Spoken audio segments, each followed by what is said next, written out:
I'm going to tell you about the most expensive mistake I ever made financially.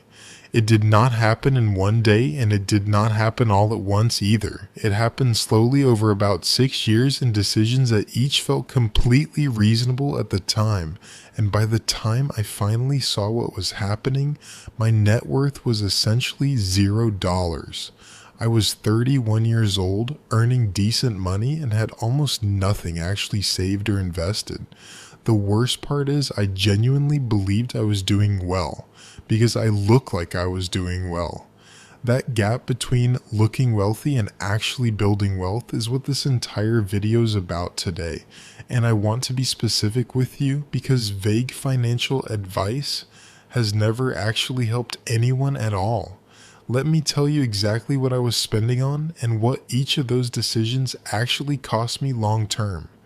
At 25, I got my first real job earning $58,000 annually and felt genuinely successful.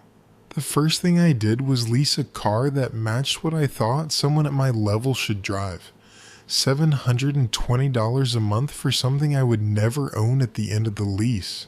I told myself I deserved it and that it was a reasonable percentage of my income to spend monthly. What I never calculated was what that $720 monthly could have become over time instead. $700 monthly invested at 8% returns over 30 years becomes over $1 million total. I did not buy a car. I traded $1 million for the feeling of looking like I had arrived. But the car was only the beginning, and this is where it gets genuinely painful to look back at, honestly. Within 3 months of leasing the car, I started feeling like my apartment no longer matched the vehicle outside. This is a real psychological phenomenon, and it has a name in behavioral economics called the Diderot Effect. One upgrade quietly demands a dozen more to match it, and your baseline standard of living shifts permanently upward. So I moved to a nicer apartment, adding $800 more to my monthly expenses without thinking twice. Then the wardrobe needed updating because the new apartment and the new car created a new identity to maintain. Then the restaurants changed because the new identity did not eat at the same places the old identity did.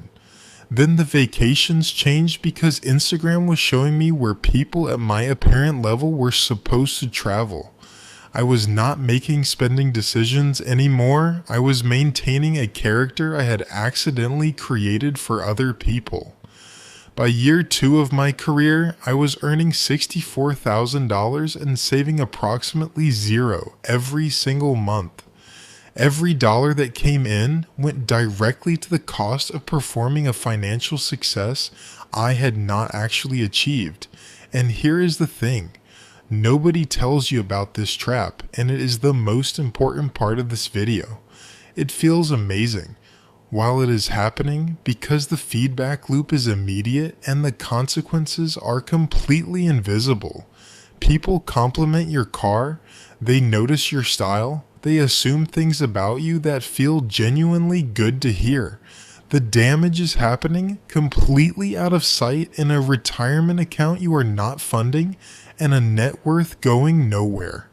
By the time I was 28, I had received 2 raises and was earning $72,000 annually.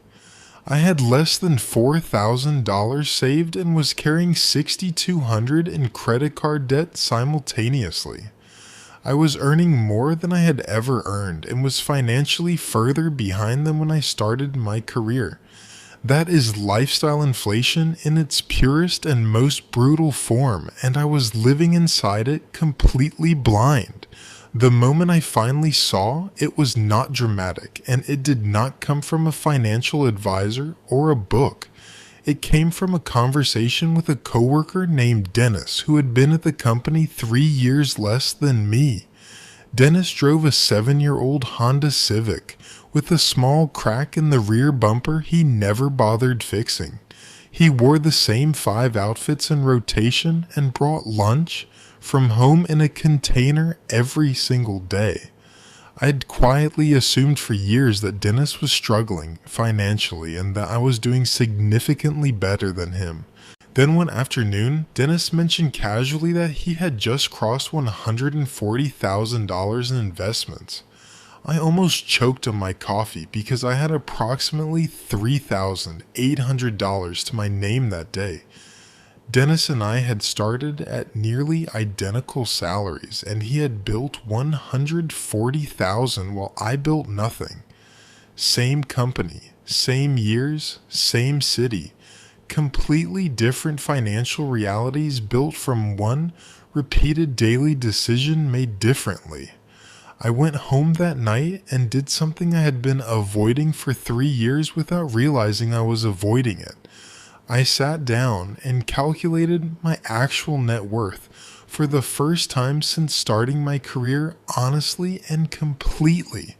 Assets, $3,800 in savings and nothing else of any real financial value at all.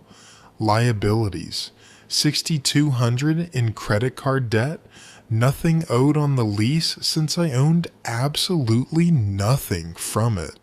My net worth at 28 after 3 years of earning decent money was negative $2,400. Negative. I was worth less than $0, despite earning a salary that most people would consider genuinely good. I then calculated what I had spent in those 3 years trying to look like I was doing well financially. Car lease payments totaled $25,920 and I owned nothing from any of it. Apartment upgrade cost me an additional $28,800 more than a modest apartment would have cost. Wardrobe, dining, vacations, and status purchases I could not honestly justify added approximately $31,000 more on top. In 3 years, I had spent over $85,000 performing wealth I did not actually possess at all. If that $85,000 had been invested instead at 8%, it would be worth over $108,000 today. I had not just spent $85,000, I had eliminated $108,000 from my future net worth. That number, sitting in front of me on a piece of paper, was the most financially clarifying moment of my entire life. I want you to pause right now and subscribe before we go further, because what comes next is the actual turning point. Because this video is not just about what went wrong, it is about exactly what I changed and what happened after. The first thing I did the next morning was call the leasing company and ask what it would cost to exit early. I then started researching the cheapest reliable used car I could find that would simply get me from place to place. I bought a 4-year-old Toyota Corolla for $11,000 in cash 3 months later and felt genuinely free. My monthly transportation cost dropped from $720 to approximately $110 for insurance and maintenance. That $610 monthly difference went directly and automatically into an index fund the same day every month. I moved to a smaller apartment, saving $640 monthly, and automated that entire amount to investments immediately. Within 14 months, my net worth went from negative $2,400 to positive $31,000. Not because my income increased, but because I stopped funding a performance and started funding an actual financial future instead. Dennis retired from that company at 44 years old, and I watched him walk out on his own exact terms. The Honda with the cracked bumper did not mean he was struggling. It meant he had already won the game completely.